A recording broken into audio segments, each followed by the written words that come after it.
Di sini ada pernyataan begini. Keesokan harinya, yaitu sesudah hari persiapan, datanglah imam-imam kepala dan orang-orang Farisi bersama-sama menghadap Pilatus. Dan mereka berkata, "Tuan, kami ingat bahwa si penyesat waktu hidupnya berkata, sesudah 3 hari aku akan bangkit. Karena itu perintahkanlah untuk menjaga kubur itu sampai hari yang ketiga. Kalau tidak, murid-muridnya mungkin datang untuk mencuri dia, lalu mengatakan kepada rakyat, ia telah bangkit dari antara orang mati, sehingga penyesatan yang terakhir akan lebih buruk akibatnya daripada yang pertama." Jadi memang ini sudah ada peristiwa besar. Jadi orang-orang Yahudi mengatakan dia itu penyesat. Ya. Dan di situ ada peristiwa yang namanya kebangkitan menurut keyakinan Kristiani. Maka kemudian di sini ada ayat yang kedua dari pasal 28. Maka setelah hari Sabat lewat, menjelang menyingkirnya fajar pada hari pertama minggu itu, pergilah Maria Magdalena dan Maria yang lain menengok kubur itu.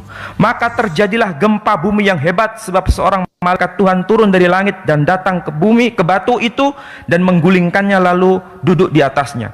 Wajahnya bagian kilat dan pakaiannya putih bagian salju, dan penjaga itu gentar ketakutan dan menjadi seperti orang-orang mati. Kemudian malaikat itu berkata, "Ia tidak ada di sini, sebab ia telah bangkit sama seperti yang telah dikatakannya. Mari lihatlah tempat ia berbaring." Nah, kemudian di sini ada ungkapan, "Dan pergilah dan katakanlah kepada muridnya bahwa ia telah bangkit dari antara orang mati." Yesus kemudian bangkit dari kubur dan masuk ke kota Yerusalem.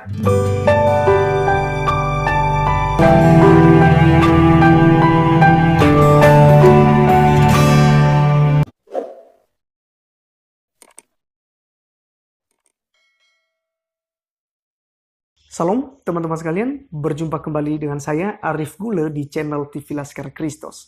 Pada kesempatan kali ini teman-teman sekalian, kita akan mendengarkan para ustadz ya, yang hobinya memberitakan tentang kisah-kisah firman Tuhan yang ada di dalam Alkitab ya. Mereka menceritakan tentang Yesus Kristus, bagaimana pelayanannya ketika berada di bumi, dan juga bagaimana Yesus diimani sebagai Tuhan oleh orang-orang Kristen.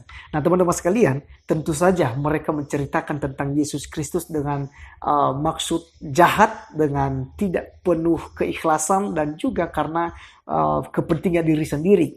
Tetapi itu tidak jadi masalah buat kita. Karena apa? Karena yang terpenting adalah Yesus diberitakan, dan Yesus ya akan didengar oleh banyak orang, walaupun pada akhirnya mereka tidak semua untuk beriman. Tetapi saya percaya teman-teman sekalian bahwa sebagian besar akan beriman kepada Yesus Kristus, dan bisa jadi mereka akan masuk ke agama Kristen untuk menerima keselamatan yang diberikan, yang sudah dikerjakan oleh Tuhan Yesus Kristus.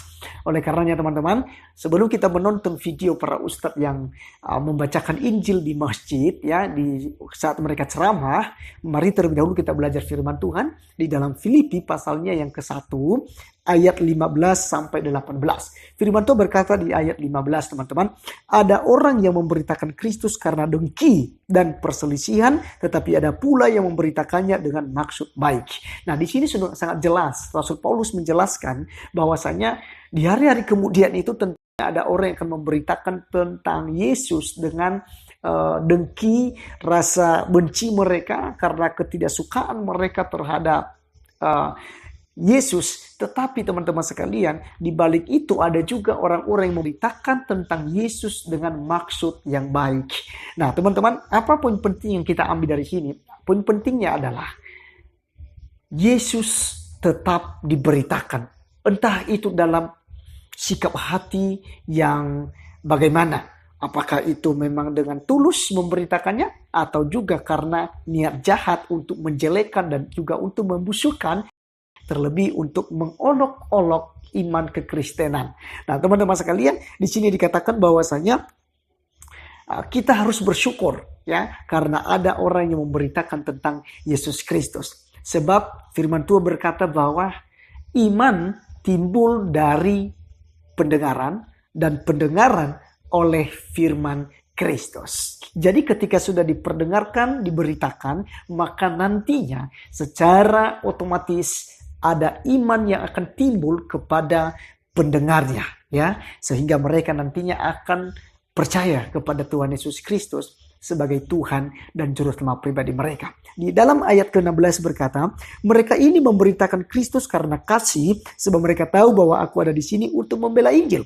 Tetapi yang lain karena kepentingan diri sendiri dan dengan maksud yang tidak ikhlas. Sangkanya dengan demikian mereka memperberat bebanku dalam penjara. Di dalam ayat 18 ini penting teman-teman sekalian, tetapi tidak mengapa.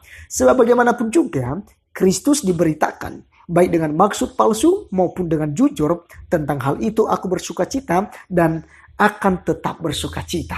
Nah teman-teman sekalian, inilah sikap orang-orang Kristen. Ketika iman kita dicaci maki, ketika iman kita difitnah, iman kita dinista, kepercayaan kita itu dihina, ya kita harus tetap bersuka cita. Karena mereka justru menceritakan Yesus, mereka menyampaikan tentang kabar baik kepada umat Islam, teman-teman sekalian. Tanpa sadar, mereka itu sedang menjadi penginjil. Mereka meringankannya beban daripada para hamba Tuhan. Meringankan beban para pendeta yang punya tugas untuk mewartakan tentang firman Tuhan. Jadi mereka bahkan mewartakannya melalui channel-channel YouTube mereka, teman-teman sekalian. Jadi kita bersuka cita. Kita bergembira karena mereka memberitakan Yesus Kristus. Nah teman-teman, mari kita langsung saja untuk melihat kebenaran firman Tuhan yang disampaikan oleh mereka. Ya, ini merupakan kebenaran, tetapi bagi mereka itu menjadi kutuk. Mari kita lihat videonya yang ada berikut ini. Yesus bersyukur kepada Allah atau Bapa karena berkenan mengizinkan Yesus melakukan mujizat penyembuhan. Pada hari terakhir, banyak orang akan berseru kepadaku, Tuhan, Tuhan, bukankah kami bernubuat demi namamu, dan mengusir setan demi namamu, dan mengadakan banyak mujizat demi namamu juga? Pada waktu itulah aku akan berterus terang kepada mereka dan berkata, aku tidak pernah mengenal kamu, enyahlah daripadaku, kamu sekalian pembuat kejahatan. Matius pasal 7 ayat 22 sampai 23. Di sini ada pernyataan begini. Keesokan harinya, yaitu sesudah hari persiapan, datanglah imam-imam kepala dan orang-orang Farisi bersama-sama menghadap Pilatus. Dan mereka berkata, Tuan, kami ingat bahwa si penyesat waktu hidupnya berkata, sesudah 3 hari aku akan bangkit.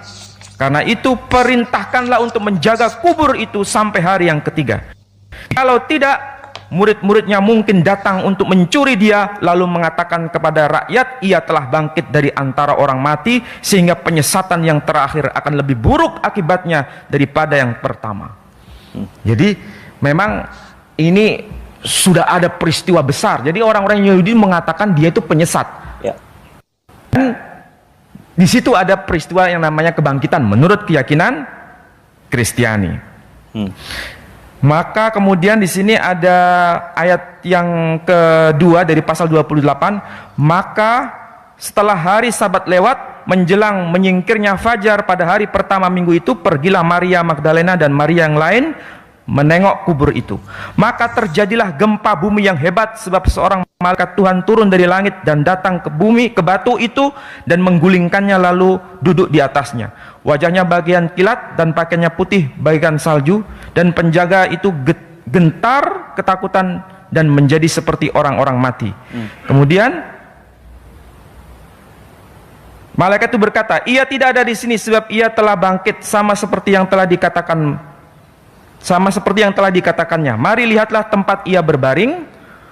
Nah, kemudian di sini ada ungkapan, dan pergilah dan katakanlah kepada muridnya bahwa ia telah bangkit dari antara orang mati. Yesus kemudian bangkit dari kubur dan masuk ke kota Yerusalem. Diterangkan di dalam Lukas ayat pasal 20 ayat 36. Sebab mereka tidak dapat mati lagi. Mereka sama seperti malaikat dan mereka adalah anak-anak Allah karena mereka telah dibangkitkan. Artinya orang kalau dibangkitkan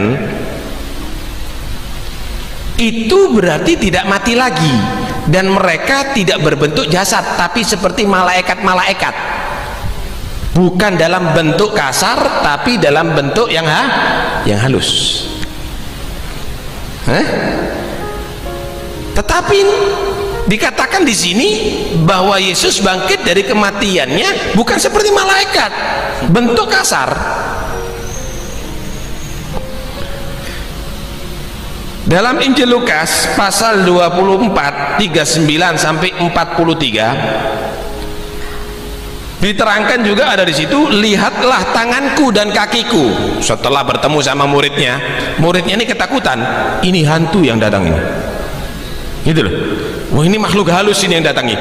Kok ini Yesus datang lagi? Ceritanya begitu. Lihatlah tanganku dan kakiku, aku sendiri inilah. Rabalah aku dan lihatlah, karena hantu tidak ada daging dan tulangnya. Seperti yang kau lihat padaku. Sambil berkata demikian, ia memperlihatkan tangan dan kakinya kepada mereka. Dan ketika mereka belum percaya karena girangnya dan masih heran, berkatalah ia kepada mereka, adakah kamu padaku makanan di sini? Kamu tidak percaya kalau aku ini beneran? Bukan hantu aku ini. Kepingin bukti yang lainnya?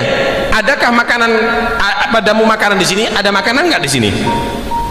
Lalu mereka memberikan kepadanya sepotong ikan goreng. Ia mengambilnya, Yesus mengambilnya dan memakannya di depan mereka. Oh iya beneran, kalau hantu tidak makan ikan goreng berarti.